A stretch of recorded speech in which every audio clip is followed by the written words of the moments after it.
انتظام کرنا، سقاوا بنا دینا اور پانی برابر آنا، یہ سارے انتظامات جو ہیں وہی قریش مکہ ہی کیا کرتے. تو یہ نیکی کے کام تھے کہ نہیں تھے؟ تو کیا محض اس برائی کی وجہ سے کہ صاحب یہ اللہ اور اس کے رسول پر ایمان نہیں لا رہے، ان ساری اچھائیوں کو نظر انداز کر دیا جائے اور ان کے مقابلے میں کھڑا ہوا جائے، ان سے قتال کیا جائے؟ تو یہ ایک سوال پیدا ہوتا ہے. یہاں فرمایا جا رہا کہ یہ مشرکین کا کام ہی نہیں جو یہ کر رہے ہیں. شرک کی حالت میں ان کاموں کی کوئی حقیقت نہیں.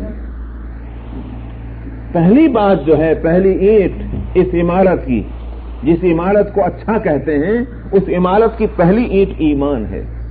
ایمان کے بعد بقیہ اعمال کو دیکھیں گے تو مشرکین تو اس کی اہلیت ہی نہیں رکھتے ان کاموں کے کرنے کی. یہ تو یوں کہیے کہ جس کو عربی میں کہتے ہیں وضع الشیء فی غیر محلہ.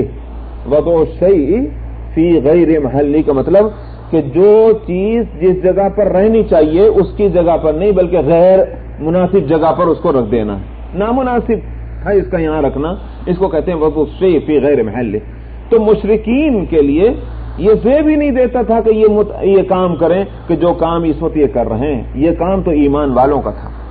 اس کو فرماتے ہیں ما کان للمشرکین، مشرکین کے واسطے یہ بات تھی ہی نہیں کہ یہ تعمیر کریں اللہ کی مسجدوں کی، شاہدین علی انفسہم بالکفر، اپنے تعلق سے کفر کی شہادت دیتے ہوئے، یہ مطلب اپنے کافر ہونا ظاہر کرتے ہوئے، یا یوں کہیے کہ مشرک ہونے کے مدعی ہوتے ہوئے کہ مسلمان ہونے کا دعویٰ نہیں ہے. جب مسلمان ہونے کا دعویٰ نہیں تو اسلام کے مقابلے میں کفر ہے، تو اگرچہ اس کے واسطے دعویٰ کرنے کی ضرورت نہیں، کوئی شخص اس کی ضرورت نہیں کوئی کہا میں تو کافر ہوں، یہ کہنے کی ضرورت نہیں. جو شخص یوں کہہ رہا کہ میں مسلمان نہیں، اس کے معنی یہ ہے کہ دوسرے لفظوں میں اس نے کہا کہ میں کافر ہوں، دوسرے لفظوں میں اس نے کہا کہ میں مشرک ہوں. تو شاہدین علی انفسہم بالکفر، جو اپنے تعلق سے کفر کی شہادت دے رہے ہیں، ان کے لیے تعمیر مسجد جو ہے وہ زیب ہی نہیں دیتی. اولئک حبطت اعمالہم، ان کے یہ اعمال تو ضائع ہونے والے ہیں، ضائع ہو گئے سب، یہی دنیا میں ختم کر دیا گیا، آخرت میں تو پوچھا بھی نہیں جائے گا. وفی النار ہم خالدون، جب اعمال خیر ضائع ہو گئے تو اب کیا ہوا؟ کفر باقی رہ گیا. فرمایا کہ ہمیشہ ہمیشہ یہ جہنم کی آگ میں رہیں گے. اب اگر مشرکین کا کام نہیں ہے مسجدوں کی تعمیر کرنا، اسی واسطے فقہاء کہتے ہیں کہ مسجد میں کہ بنانے میں مسجد مشرکوں سے نہیں بنوانی. بنوانے کا مطلب کیا ہوا؟ مطلب یہ ہے کہ انہی کا پیسہ، انہی کا سرمایہ، وہی جو ہے مسلمانوں کو خوش کرنے کے لیے مسجد بنا دیں، اس کا نام مسجد نہیں. ہاں یہ ہو سکتا ہے کہ معمار، راز، مزدور اگر وہ اجرت پر کام کرنے والے ہیں، بے شک آپ ان سے کام لے سکتے ہیں مسجد کے بنانے کے اندر. یہ اسی طرح سے آپ تو مسجد تو آپ ہی بنا رہے تھے، لیکن محلے میں کچھ کفار رہتے ہیں، غیر مسلم رہتے ہیں، وہ اس کام کو نیکی کا کام سمجھ کر کے اگر وہ آپ کے ساتھ یوں کہتے ہیں بھائی ہماری طرف سے بھی کچھ چندہ لے لیجئے، اجازت ہے اس شرط کے ساتھ کہ بدلے میں آپ کو کل کو ان کے ہاں چندہ نہ دینا پڑ جائے. سمجھ میں آئی نہیں بات؟ اس شرط کے ساتھ، اس کنڈیشن کے ساتھ، کل کو وہ اپنا چرچ بنانے کھڑے ہو جائیں، اپنا مندر بنانے کھڑے ہو جائیں، اپنا سنیگاگ بنانے کھڑے ہو جائیں، تو اب آپ کو یہ خیال ہوگا کہ بھائی کہ ہمارے یہاں اس نے مسجد میں چندہ دیا تھا، ہمیں ان کے چرچ میں چندہ دینا چاہیے. نہیں، یہ نہیں ہوگا. کیوں؟ وجہ اس کی یہ ہے کہ قرآن نے منع کیا ہے. فقہاء جو اپنی طرف سے منع نہیں کر رہے، قرآن پاک نے منع کیا. فرمایا کہ تعاونوا علی البر والتقوی ولا تعاونوا علی الاثم والعدوان، نیکی اور تقوی کے کام میں مدد کرو، گناہ اور سرکشی کے کام میں مدد مت کرو. اور یہاں جو ہے چرچ بنانا یہ نیکی کا کام ہے، اسی طرح سے مندر بنانا نیکی کا کام ہے، سنیگاگ بنانا آپ کے حساب سے نیکی کا کام ہے. ظاہر ہے کہ یہ تو کفر، تو کفر کا کام میں تم کیسے مدد کر سکتے؟ لینے سے یہ تو کہہ رہا ہوں میں کہ اس شرط کے ساتھ. مگر ظاہر ہے کہ اگر آپ سمجھتے ہیں کہ بھئی یہ مانگے نہ مانگے لیکن ہمارے ایک اخلاقی طور پر ظفر ہوئے، آپ ہی مت لیں، آپ ہی نہ لیں. کسی خوبصورتی سے ان کو مطلب یہ کہ لڑائی کی کوئی ضرورت نہیں، بد اخلاقی کے ساتھ رد کرنے کی ضرورت نہیں. کسی حسن تدبیر سے کہ جس سے آپس کے تعلقات بھی خراب نہ ہوں. اگر آپ سمجھتے ہیں کہ کل کو ہم کو دینا پڑ جائے گا، لیکن اس صورت میں آپ ان کا چندہ نہ قبول کریں، کسی بھی اور تدبیر سے اس کو روک دیں. انما یعمر مساجد اللہ، فرمایا کہ مسجدوں کی تعمیر جو ہے یہ تو دراصل کام ہے کس کا؟ جو ایمان لائے اللہ پر اور آخرت کے دن پر، اور اتنا ہی نہیں بلکہ جو نمازیں قائم کرے اور زکات دے. معلوم ہوا کہ ایمان بھی ہو، اسلام بھی ہو، عقیدہ بھی درست ہو، عمل بھی صحیح ہو، اس کا کام ہے تعمیر مسجد. اور یہاں تعمیر، جب قرآن لفظ تعمیر استعمال کرتا ہے تو خوب یاد رکھ لیجئے، تعمیر کا مطلب خالی بلڈنگ نہیں، بلکہ تعمیر کا مطلب اس کو آباد کرنا بھی ہے. یہ قرآن کی اپنی زبان کے یہ معنی ہیں. اسی واسطے سورہ نور کے اندر جو آیت ہے کہ فی بیوت اذن اللہ ان ترفع ویذکر فیہا اسمہ، کہ جن گھروں کے تعلق سے کہ جن گھروں کو بلند کیا جا رہا ہے اور اس میں اللہ کا نام لیا جا رہا ہے، مراد اس سے مسجدیں ہیں، کہ مسجدوں کی بلندی اور مسجدوں کو میں اللہ کا نام لینا، تو وہاں بلند کرنا جو ہے ترفع، اس میں تمام مفسرین ایک بات کہتے ہیں کہ اس سے اصل مراد تو ہے مسجدوں کی آبادی، بلندی. تو بلندی سے بھی معنی آبادی لے رہے ہیں. کیا مطلب؟ مسجد تو بنا دی آپ نے اور اس کے بعد گھر جا کے بیٹھ گئے، اب مسجد کی طرف آتے بھی نہیں، مسجد میں نماز پڑھتے بھی نہیں، بنا دی بس مسجد، اتنا نیک کام ہم نے کر لیا، اب باقی جو ہے نماز بھی پڑھنے ہم جائیں، اس نیکی کی کیا ضرورت؟ نہیں. اسی واسطے حدیث میں فرمایا گیا کہ مسجد کے جو پڑوسی ہیں ان کی نماز مکمل ہی نہیں ہوگی سوائے مسجد کے. کیوں؟ اس لیے کہ اگر مسجد پڑوسی بھی نہیں آئیں گے تو کون آئے گا پھر؟ پڑوسیوں کے لیے تو آسان تھا، وہ بھی نہیں آ رہا ہے تو مسجد برباد ہوگی کہ نہیں ہوگی؟ اور اگر آپ کا گھر برباد ہو، ویران ہو، تو آپ کو کیسا لگے گا؟ ظاہر ہے کہ انسان اپنے گھر کو آباد دیکھنا چاہتا ہے، اس گھر کو ویران نہیں دیکھنا چاہتا. تو کیا اللہ میاں کا گھر ایسا رہ گیا کہ اس کو ویران کیا جائے؟ اللہ کے گھر کو جب بنایا اللہ کے واسطے تو اللہ کی خوشی اسی میں ہے کہ اس کے گھر کو آباد کیا جائے. تو اب جتنے کام ویران کرنے والے ہیں مسجد کے، وہ سارے ناپسند ہیں اللہ کے یہاں. اسی بات سے فرمایا کہ ومن اظلم ممن منع مساجد اللہ ان یذکر فیہا اسمہ وسعى فی خرابها، اس سے بڑھ کر کون ظالم ہوگا کہ جو اللہ کی مسجدوں میں اللہ کا ذکر کرنے سے روکے اور اس طرح سے اس کی مسجدوں کو برباد کرنے کی کوشش میں لگ جائے. اسی سے فقہا کہتے ہیں کہ ایسے حالات پیدا کرنا، ایسی صورت اختیار کرنا کہ لوگ مسجدوں کی طرف آنا ہی چھوڑ دیں، یہ بھی مسجدوں کو برباد کرنا ہے، اور یہ بھی اس آیت کے اندر داخل ہے، اور اس کو ظالم کہا جائے گا اللہ اس آیت کے مطابق.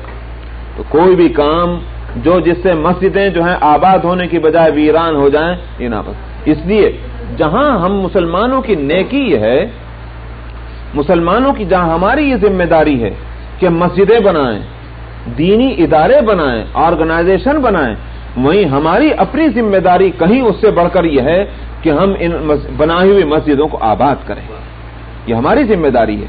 آپ دیکھ لیں کہ نبی کریم صلی اللہ علیہ وسلم نے، جنہوں نے اپنی امت کے واسطے اپنے اسوے اور سنتیں چھوڑی ہیں، یہی تو وجہ ہے کہ جہاں آپ نے مسجد بنائی، پہلا کام آپ نے یہ کیا مدینہ منورہ میں پہنچ کر کہ پہلا مسجد بنائی، اللہ کا گھر پہلے بنایا. وہیں کیا کیا؟ مسجدوں سے لگے ہوئے اپنے گھر بھی بنائے، تاکہ مسجد کو آباد کرنے کی ذمہ داری پہلے آپ لے لیں. یہ نہیں کہ مسجد تو بنا دی مسلمانوں کے واسطے، خود جا کے بس گئے جو 4 میل کے فاصلے پر. یہ نہیں کیا.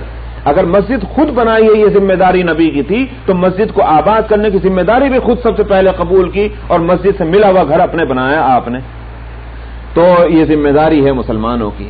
اس لیے انما یعمر مساجد اللہ سے تعمیر مسجد بھی ہے اور آبادی مسجد بھی اس میں داخل ہے، کیونکہ جو تعمیر کرنا مسجدوں کا یہ ان لوگوں کا کام ہے جو ایمان لاتے ہیں اللہ پر اور آخرت کے دن پر. اور اچھا، اسی سے جب تعمیر کرنا اور آباد کرنا یہ اس میں داخل ہوا تو انتظام بھی تو اسی میں داخل ہوا. سمجھ میں کیونکہ انتظام بھی تو آبادی کے واسطے ہے. آپ کی کوئی متولی بنتا کیوں بنتا ہے؟ اس لیے تھوڑی کہ یہ کوئی عہدہ ہے، یہ کوئی منصب ہے کہ یہ کوئی پگڑی ہے جو سر پہ باندھ لیجئے کہ صاحب متولی ہو گئے. یہ دراصل متولی ہونا یہ ایک منتظم ہونا ہے، یہ ایڈمنسٹریٹر ہے. کیوں؟ کس واسطے ایڈمنسٹریشن؟ تاکہ مسجد آباد ہو، صفائی وقت پر ہو، مسجد وقت پر کھل جائے، مسجد میں وقت پر اذان ہو، وقت پر نماز ہو. یہی تو مقصد ہے. تو یہ جو انتظام ہے یہ بھی اسی میں داخل ہے. اسی سے یہ بات بھی نکلی کہ مسجد کے منتظم کون ہوں. یہ میں اپنی طرف سے نہیں کہہ رہا ہوں، یہ مفسرین یہ سارے مسائل نکال لیں اسی ایک آیت سے. تو میں ان سارے مسائل کو میں خود نقل کر رہا ہوں جو مفسرین بیان کرتے ہیں.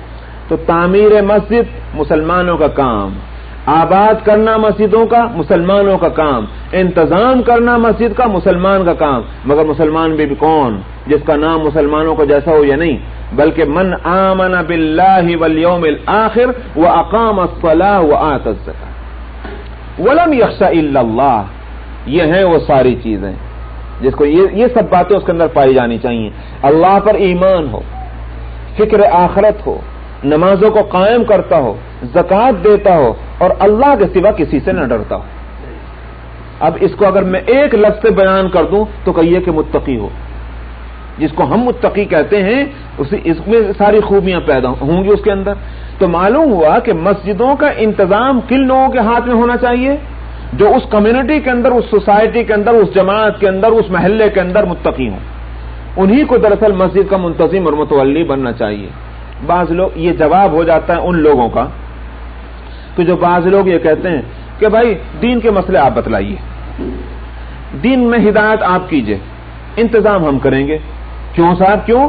کہنے لگے انتظام کرنا الگ ایک جو ہے وہ ایک سلیقہ ہے، اور دین پر عمل کرنا ایک الگ کام ہے، وہ ایک الگ چیز ہے.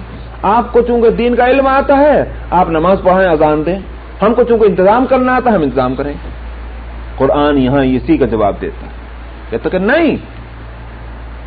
اسی کو میں ایک جگہ ایک مسئلہ آیا تھا، اور مسئلہ یہ آیا تھا کہ صاحب ہمیں ایک انتظام کرنے کے واسطے جس کو ہم کہتے ہیں ایگزیکٹو ڈائریکٹر، ایک ایگزیکٹو ڈائریکٹر چاہیے. ہم نے، اور وہ تھا دینی ادارہ، ہم نے ان سے ایک سوال کیا کہ آپ یہ ایگزیکٹو ڈائریکٹر کو پہلے بتلائیں کیوں چاہتے ہیں کہ صاحب انتظام میں بہت گڑبڑ ہوتی ہے، اس واسطے ہم چاہتے ہیں. میں نے کہا بہت ٹھیک. یہ ادارہ جو قائم کیا گیا ہے یہ ایڈمنسٹریشن کے لیے قائم کیا گیا ہے یا دین کے واسطے قائم کیا گیا ہے؟ یعنی ایڈمنسٹریشن مقصود ہے یا دین مقصود ہے؟ ایڈمنسٹریشن بھی تو دین ہی کے واسطے ہے، تو مقصود تو دین ہوا. اسی واسطے اگر دین کے اندر کوئی کمی رہ جائے ادارے کا مقصد پورا نہیں ہوگا. لیکن اگر انتظامی معاملات کے اندر کوئی کمی رہ جائے تو تکلیف تو ہوگی، مگر یہ نہیں کہیں گے کہ ادارے کا مقصد جو ہے وہ فیل ہو رہا ہے. مثلا مثال کے طور پر میں کہتا ہوں کہ صاحب ہماری یہ مسجد ہے، فاؤنڈیشن کے اندر اگر اس میں نماز وقت پر نہ ہوئی، یہ وقت پر تو ہو رہی مگر امام صاحب جو ہیں ایسے ہیں کہ ان کے پیچھے نماز پڑھتے ہوئے کراہت ہوتی ہے، ان کو نماز پڑھانی نہیں آتی.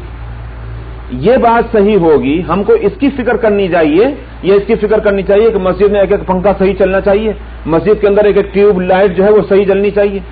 آپ ان دو باتوں میں سے کس بات کو زیادہ پریفر کریں گے؟ سمجھ میں آیا؟ پہلی بات کو، کیونکہ مسجد جو ہے وہ اس لیے نہیں بنائی گئی تھی کہ اس میں ٹیوب لائٹ لگنی ہے. مسجد اس لیے نہیں بنائی گئی تھی کہ ہمارے پاس کچھ پنکھے رکھے تھے، اس پنکھوں کے فٹ کرنے کی کوئی جگہ نہیں تھی، لاؤ مسجد بنا لو کہ اس میں ہم پنکھے فٹ کر دیں گے. تو ایڈمنسٹریشن جو ہے وہ ایک ضرورت ہے مگر مقصد نہیں، مقصد ہے دین. یہ ایک بات، جب یہ بات ہے تو مسجدیں جو ہیں جو خالصتاً عبادت کے واسطے بنائی گئیں، سبحان اللہ ان مسجدوں کا منتظم وہ ہو کہ جس کا عبادت سے کوئی تعلق نہ ہو، صرف اس کو ایڈمنسٹریشن کی ڈگری اس کے پاس ہو. یہی ہے وہ نقطہ جو قرآن بتانا چاہتا ہے کہ انما یعمر مساجد اللہ، کہ ان مسجدوں کی تعمیر کا ہے وہ دراصل کام ہے ایمان والوں کا. تو میں نے تعمیر کے اندر مفسرین جو بات کہتے ہیں وہ یہ تینوں باتیں داخل کرتے ہیں، بلٹ، ایڈمنسٹریشن اور اسی کے ساتھ آباد کرنا. یہ تینوں چیزیں اس میں داخل ہوتی ہیں.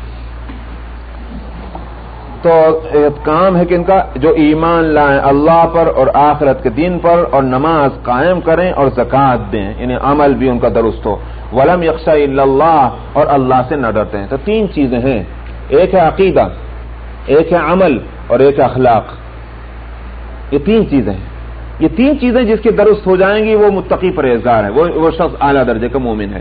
تو من آمن باللہ والیوم الآخر کے اندر تو عقیدہ آ گیا، واقام الصلاۃ وآت الزکاۃ کے اندر عمل آ گیا، ولم یخشى الا اللہ کے اندر اخلاق آ گئے. تو جس کا عقیدہ درست، جس کا عمل درست، جس کے اخلاق درست. سمجھ میں آیا؟ اس لیے کہ اخلاق کے اندر بنیادی چیز خوف خدا ہے. جو اللہ سے صحیح طور پر ڈرے گا اسی کے اخلاق درست ہوں گے، یاد رکھ لیجیے آپ. ورنہ آپ جب تشریف لائے کہنے لگے سبحان اللہ آپ بہت اچھا آدمی، میں آپ کی وجہ سے تڑپ رہا تھا، اور جب آپ ادھر کو گئے کہنے لگے دیکھا اس کے اندر یہ خرابی، تو بظاہر تو آپ کا اخلاق بہت اچھا ہے کہ آپ بہترین طریقے پر اس آدمی سے ملے اور اس کو جو ہے آپ نے متاثر کر دیا، مگر یہ اخلاق ہے یا نفاق ہے؟ نفاق ہے. اخلاق کب ہوگا کہ جو بات آپ منہ پر کہہ رہے ہیں وہی اس کے پیٹھ پیچھے بھی کہہ رہے ہیں. یہ ہے اخلاق. ظاہر ہے کہ یہ بات نہیں پیدا ہو سکتی جو اللہ سے نہ ڈرتا ہو. اس کے اندر اسی کے اندر پیدا ہوگی جو اللہ سے ڈر رہا ہے. اس لیے میں نے یہ کہا کہ یہ بات اخلاق کی ہے. ولم یخشى الا اللہ، اخلاق بھی اس کے درست ہے. فعسى اولئک ان یکونوا من المہتدین، فرمایا کہ قریب ہے، یعنی امید ہے اس بات کی، دور نہیں ہے کوئی بات، یہی لوگ جو ہیں منزل کو پا لینے والے ہوں گے. مہتدین کا میں ترجمہ یہ کر رہا ہوں، یہی منزل کو پا لینے والے ہوں گے. وہ منزل کیا ہے؟ منزل یہ ہے، اس کے دو معنی ہیں. ایک تو یہ کہ صحیح سمجھ انہی کی ہے، یہ بھی منزل کو پا لینا ہے، اور منزل کا پا لینا یہ بھی ہے کہ جنت میں یہی پہنچنے والے ہوں گے، اس لیے کہ ہر مومن کی منزل جنت ہی تو ہے. تو دونوں معنی ہیں. اجعلتم سقایۃ الحاج وعمارۃ المسجد الحرام کمن آمن باللہ والیوم الآخر، فرمایا کیا تم نے حاجیوں کو پانی پلانے کو اور مسجد حرام کی تعمیر کرنے کو تم نے برابر کر دیا ہے اس بات اس شخص کے کہ جو اللہ پر اور آخرت پر ایمان لایا؟ کہاں ایمان اور کہاں یہ اعمال. ان اعمال کی قیمت بھی ایمان ہی کے ساتھ ہو سکتی، ایمان کے بغیر ان اعمال کی کوئی قیمت نہیں. یہ بتلانا ہے. کمن آمن باللہ والیوم الآخر، اس شخص کے جیسا جو ایمان لے آیا اللہ پر اور آخرت کے دین پر، اور اللہ کے راستے میں جس نے جہاد کیا. تو جو اللہ کے واسطے اپنی جان کو قربان کر رہا ہے اس شخص کی، اور جو اللہ پر ایمان نہیں لاتا، اللہ پر کے رسول پر ایمان نہیں لاتا، کچھ دنیا میں نیکیاں کر لیتا ہے، چاہے وہ مسجد ہی بنانا کیوں نہ ہو، ظاہر ہے کہ دونوں برابر نہیں ہو سکتے. وَلَا يَسْتَوُونَ عِندَ اللَّهِ، فرمایا اللہ کے نزدیک یہ برابر نہیں ہے، دونوں میں بہت بڑا فرق ہے. واللہ لا یہدی القوم الظالمین، اور اللہ تعالی ظالم قوم کو کبھی بھی راہیاب نہیں کرے گا. الذین آمنوا وہاجروا وجاہدوا فی سبیل اللہ باموالہم وانفسہم، اسی بات کو مزید واضح کر رہے ہیں کہ جو ایمان لائے ہیں، جنہوں نے ہجرت کی ہے اور جنہوں نے اللہ کے راستے میں اپنی مالوں سے اپنی جانوں سے جہاد کیا ہے، ان کا درجہ تو اللہ کے نزدیک بہت اونچا ہے. اعظم، بہت اونچا درجہ ہے ان کا اللہ کے نزدیک. وہ جو لا یستوون کہا تھا، یہ دونوں برابر نہیں ہو سکتے، اس کو مزید واضح کیا جا رہا کہ برابر ہونے کا کیا معنی، ان کا درجہ تو بہت اونچا ہے اللہ کے نزدیک. وَأُولَٰئِكَ هُمُ الْفَائِزُونَ، ان کے لیے فرمایا تھا کہ وَاللَّهُ لَا يَهْدِي الْقَوْمَ الظَّالِمِينَ، اللہ تعالیٰ ظالم قوم کو راہیاب نہیں کرتا. اس کے مقابلے میں ان کے لیے فرمایا وَأُولَٰئِكَ هُمُ الْفَائِزُونَ، یہی کامیاب ہیں. يُبَشِّرُهُمْ رَبُّهُمْ بِرَحْمَةٍ مِّنْهُ، ان کا رب ان کو خوشخبری دیتا ہے. اللہ میں خوشخبری دیں تو اب اس میں کیا شک اور شبہ ہے. ان کا رب ان کو خوشخبری دیتا ہے اپنے پاس سے مہربانی کی اور رضامندی کی، یعنی اللہ خوش، اللہ میں بھی خوش ہو گئے ان سے. وجنات، اور ایسی اور ان جنتوں کی، ان کے واسطے جنتوں کی کہ جس کے اندر نعمتیں ہیں. کون سی؟ پائیدار، مقیم، ہمیشہ رہنے والی نعمتیں. دنیا میں نعمتیں ہمیشہ رہنے والی نہیں، نہ مال ٹھہرے، نہ اولاد ٹھہرے، نہ صحت اور تندرستی ٹھہرے. یہی تو نعمتیں ہیں دنیا کی، یہ اور کچھ ہیں بھئی، یہ نعمتیں، مگر یہ اہم نعمتیں بھی ناپائیدار ہیں. آج کا امیر کل کو غریب ہو جاتا ہے، کل کا غریب آج کا مالدار بن جاتا ہے. رات دن تماشا دیکھ رہے ہیں. کل تک تندرست ہے، آج بیمار اور بوڑھے ہو گئے، کمزور ہو گئے. سمجھ میں آیا؟ اولاد ہے لیکن کس کو معلوم کہ یہ اولاد ہمیشہ رہے گی نہیں رہے گی، ہو سکتا ہے کہ ابا اماں سے پہلے اولاد جو ہے داغ مفارقت دے جائے. کسی بھی نعمت کو یہاں دوام حاصل نہیں، ثبات حاصل نہیں، لیکن جنت وہ ہے کہ جہاں ہر نعمت جو ہے وہ پائیدار ہے. نعمت جس کو مل گئی وہاں یہ دگدگا اور جو ہے خدشہ نہیں لگا ہوگا کہ پتہ نہیں کل کو بھی رہے گی نہیں رہے گی، یہ نہیں. خالدین فیہا ابدا، ان جنتوں میں یا ان نعمتوں میں ہمیشہ ہمیشہ رہیں گے. ان اللہ عندہ اجر عظیم، بلا شبہ اللہ سبحانہ و تعالی کے پاس تو بہت بڑا اجر ہے. یا ایھا الذین آمنوا لا تتخذوا آباءکم واخوانکم اولیاء ان استحبوا الکفر علی الایمان. یہاں مشرکین کے تعلق سے جو خیال ہو سکتا تھا اس کو دور کر دیا گیا کہ شرک کی حالت میں ان کے کسی عمل خیر کو خیر نہیں کہا جائے گا. ذہن سے نکال دو اس بات کو. وہیں ایک اور شبہ بھی ہو سکتا تھا مسلمانوں کو، شبہ نہیں بلکہ یوں کہیے کہ ایک طبیعت کا ایک تقاضا ان کے دلوں میں ہو سکتا تھا، اور وہ کیا کہ بھئی اگر ادھر چچا ہے تو ادھر بھتیجا ہے، ادھر بھتیجا ہے تو ادھر چچا ہے، ادھر بھانجا ہے تو ادھر ماموں ہے، ادھر بھائی ہے تو ادھر بہن ہے. یہ رشتے تھے قریش اور مؤمنین کے درمیان. اب ایک بھائی دوسرے سگے بھائی کے خلاف کیسے کھڑا ہو جائے؟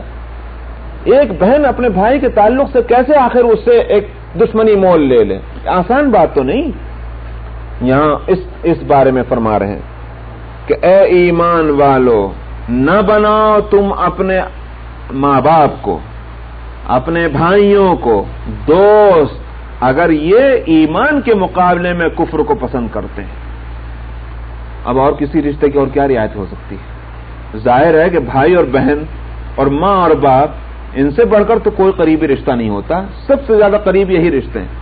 فرمائے ولی، ان کو ولی مت بناؤ، اپنے معاملات کا ذمہ دار اور ان کو جگری دوست مت بناؤ اگر یہ ایمان کے مقابلے میں کفر کو پسند کرتے ہیں.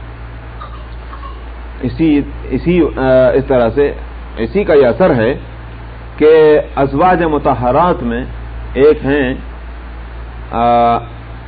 ام حبیبہ، جو نبی کریم صلی اللہ علیہ وسلم کی اہلیہ اور بہن ہیں کن کی؟ جو ہے ابو سفیان کی.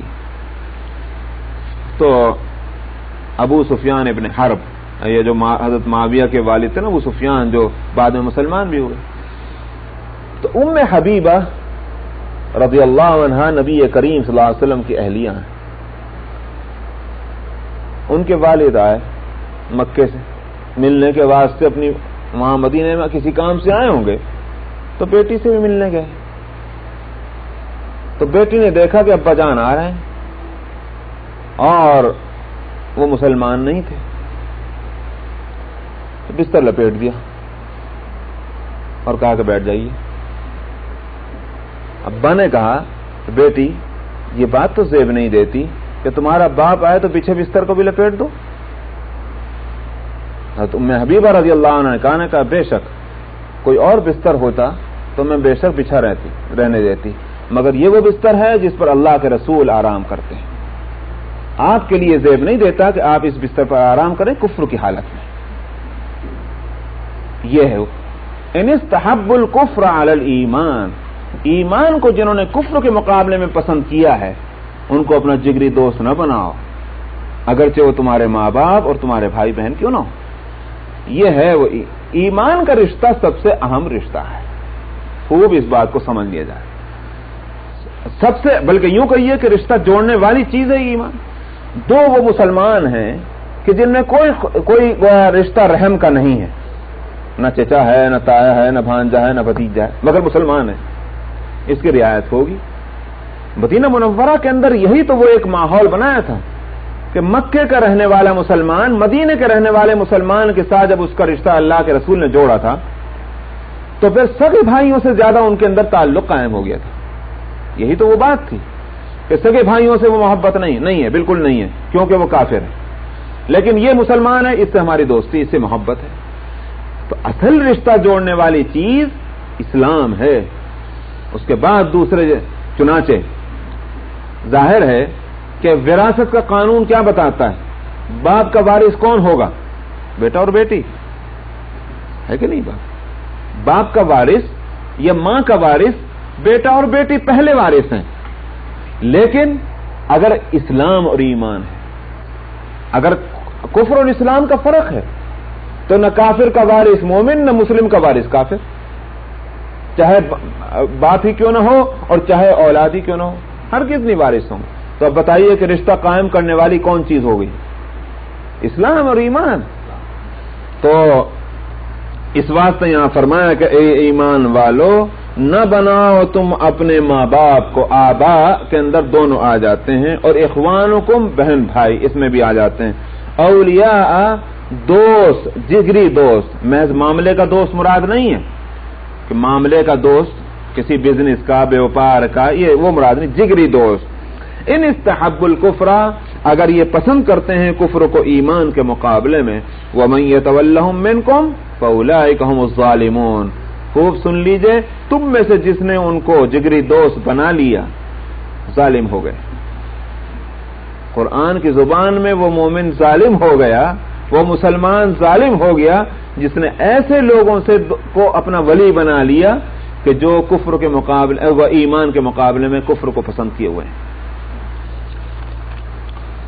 قل ان کان آباؤکم و ابناؤکم و اخوانکم و ازواجکم، بات تو بڑی بھاری تھی، ہلکی نہیں ہے بات یہ، تو اس واسطے ضرورت اس کی ہے کہ خوب بڑی قوت کے ساتھ، بہت وضاحت کے ساتھ، بڑی سختی کے ساتھ یہ بات کہی جائے، کیونکہ بات بھاری ہے، تو اس لیے اور زیادہ واضح کر کے فرما رہے ہیں، بڑی قوت کے ساتھ فرماتے ہیں۔ آپ کہہ دیجئے پیغمبر کہ اگر تمہارے باپ، یعنی مطلب یہ ہے کہ آج فیصلہ سنایا جا رہا ہے مسلمانوں کو، آپ کہہ دیجئے پیغمبر اگر تمہارے ماں باپ، تمہارے بیٹے بیٹیاں، تمہارے بھائی اور بہنیں، اور تمہاری بیویاں اور شوہر، ازواج کے اندر سب آ رہے ہیں، وعشیرتکم، اور تمہارے خاندان، فیملی، اور تمہارے وہ مال کہ جس کو تم جمع کرتے ہو، جمع کیا ہوا مال، اور تمہاری تجارت کہ جس میں نقصان کا تمہیں ڈر لگا رہتا ہے، یہ محبت کے جتنے سامان ہیں دنیا میں ان سب کو اللہ تعالیٰ گنا رہے ہیں۔ وَمَسَاكِنُ تَرْضَوْنَهَا، اور وہ بلڈنگیں جس کو تم بہت پسند کرتے ہو، أَحَبَّ إِلَيْكُمْ، اگر یہ ساری چیزیں یا ان میں سے کوئی چیز تمہارے نزدیک زیادہ پسندیدہ ہو اللہ سے، اللہ کے رسول سے، اور اس کے راستے میں جہاد کرنے سے، ان چیزوں کی محبت جو ہے وہ غالب آ رہی ہے، فرمایا کہ فتربصوا، تو ٹھہرے رہو، انتظار کرو یہاں تک کہ اللہ کا حکم آ جائے۔ کیا ہے وہ حکم؟ مفسرین کہتے ہیں عذاب، امر سے مراد یہاں اللہ کا عذاب ہے، تو انتظار کرو اللہ کا عذاب آنے دو۔ معلوم ہوا کہ وہ مومن نہیں بچ سکتا، وہ مومن کہلانے والا کہ جس کے اللہ کی محبت کے مقابلے میں ان چیزوں کی محبت ہے، اللہ کے رسول کے محبت کے مقابلے میں ان چیزوں کی محبت ہے، اللہ کے دین کی محبت کے مقابلے میں ان چیزوں کی محبت ہے، اس کے واسطے کوئی راستہ نہیں ہے سوائے انتظار عذاب کے۔ واللہ لا يهدي القوم الفاسقین، اور اللہ تعالیٰ نافرمانوں کو رہیاب نہیں کرتا، یہ نافرمان ہے۔ لقد، بس یہ تو پڑھا تھا، بہت اچھا صاحب۔ بسم اللہ الرحمن الرحیم۔ لقد نصركم الله في مواطن كثيرة ويوم حنين إذ أعجبتكم كثرتكم فلم تغن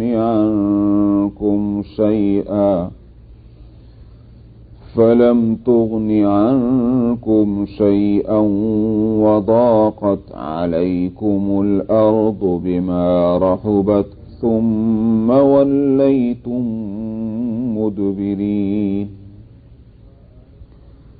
ثم أنزل الله سكينته على رسوله وعلى المؤمنين وأنزل جنودا لم تروها وعذب الذين كفروا وذلك جزاء الكافرين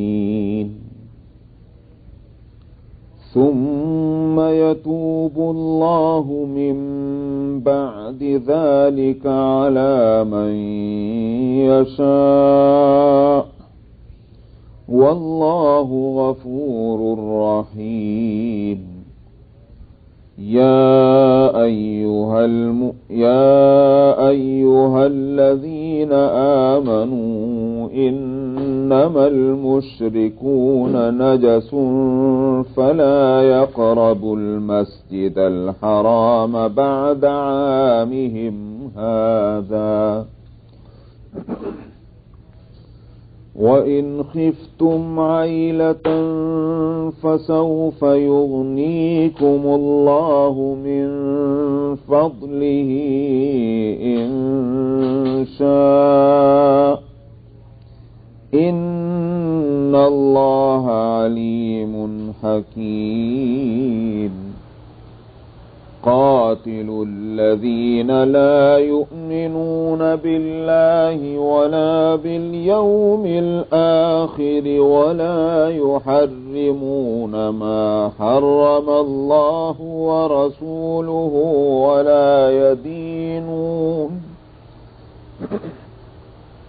ولا يدينون دين الحق من الذين أوتوا الكتاب حتى يعطوا الجزية عن يد وهم صاغرون.